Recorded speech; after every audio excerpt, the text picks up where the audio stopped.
બીજાની તો ક્યાં વાત કરો છો?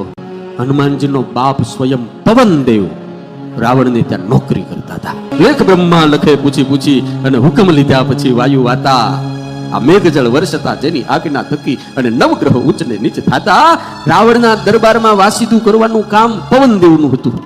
એને દીકરો કહેવાય કે જેને પોતાના બાપને ગુલામીમાંથી મુક્ત કર્યો હોય.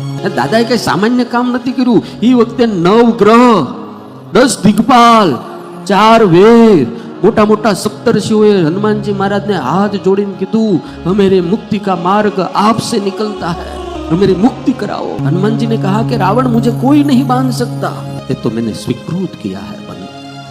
તમે વિચાર કરો કે આ માણા કેવડો મોટો હશે રાવણ. મૃત્યુ પણ એના કબજામાં લ્યો. હનુમાનજી મહારાજે જે રાવણને બધી વાત કરવા માંડ્યા ને એટલે હનુમાનજી મહારાજને રાવણે કીધું, બંદર કે તેરી બગલ में मौत आकर खड़ी है, ये काल मेरे कब्जे में है. मृत्यु हनुमानजी ની બાજુમાં આવીને ઊભું રહી ગયું. કારણ કે રાવણનું દાસ. તુજે ડર નહીં લાગતા બંદર, મૃત્યુ તેરી બગલ में खड़ी है. હનુમાનજી મહારાજે આમ જોયું. વાંદરા કેમ જોયું? આમ જોયું. વાંદરાની વાત કે બંદર એટલે બંદર યાર.